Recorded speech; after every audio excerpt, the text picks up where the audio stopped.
Los campamentos sanitarios que realizan con la Facultad de Medicina de Rosario de alguna manera sirven de muestra sobre todo esto que estás diciendo.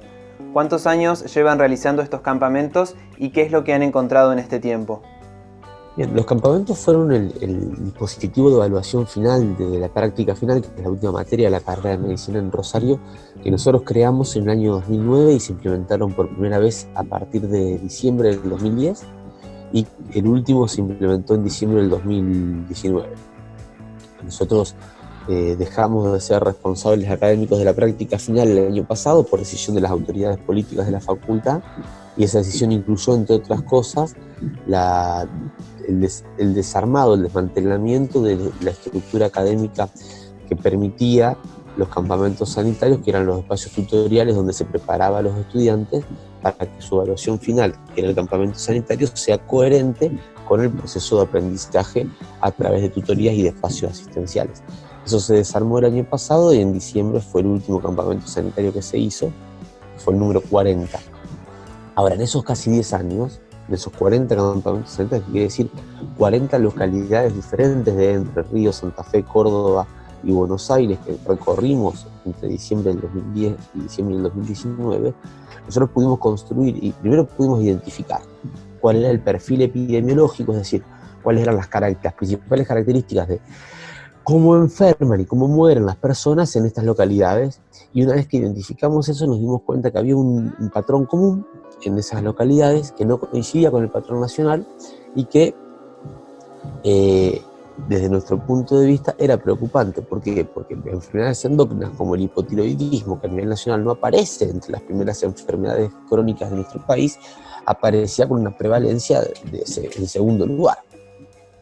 O sea, detrás de la hipertensión no venía la diabetes, sino que venía el hipotiroidismo. Las enfermedades respiratorias como el asma, las enfermedades respiratorias crónicas, estaban apareciendo en el cuarto lugar, o en el tercer lugar, dependiendo qué localidad fuera. Había un incremento en la incidencia, son los casos nuevos de cáncer que se incrementaba quinquenio a quinquenio. Había habido un aumento, una explosión de abortos espontáneos, un aumento de malformaciones congénitas en algunas de esas localidades, y todo esto coincidía temporalmente con el cambio en el modelo de producción que había transformado a esos pueblos en islas en el medio del desierto verde de los eventos transgénicos dependientes de agrotóxicos, que se instalan en nuestro país desde el año 96 y que van aumentando su superficie año a año, pero con ese aumento de superficie, que en realidad fue un incremento del 50% de la superficie de producción de commodities en nuestro país, desde el año 96 al año 2017, hubo un aumento del 1000%. Se incrementa por 10 el uso de agrotóxicos y la productividad apenas se incrementa por un 20%.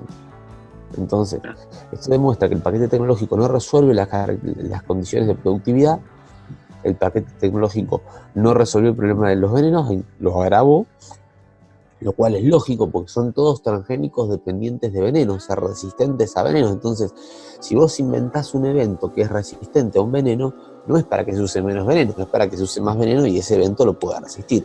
Esto es lógico.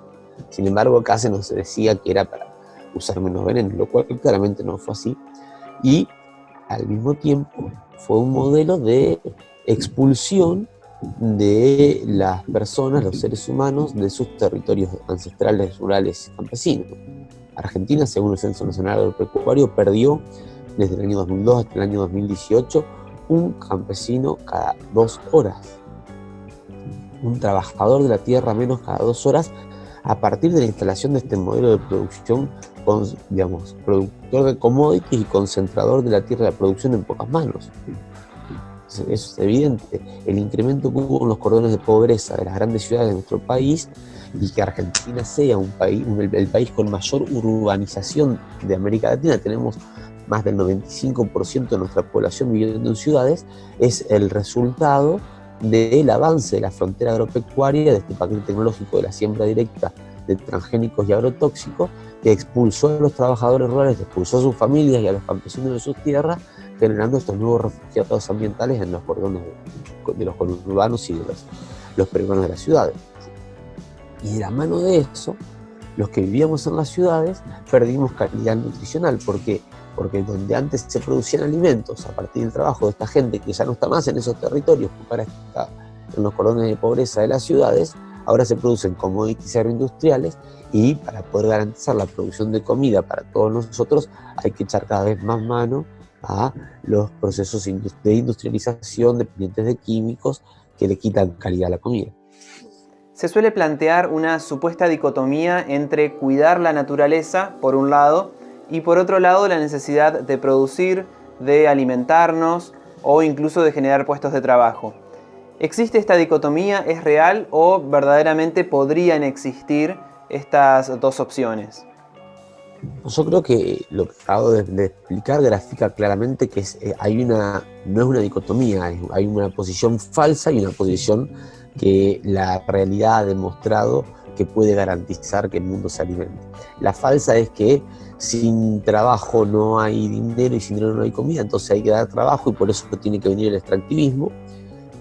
La verdadera es que el extractivismo no genera puestos de trabajo, sino que destruye puestos de trabajo. La verdadera es que el extractivismo no genera que el pueblo tenga mejor condición de vida, sino que empeora las condiciones de vida de los pueblos que viven alrededor de los espacios donde se instala el extractivismo y que vivimos un poco más lejos porque sufrimos esas consecuencias.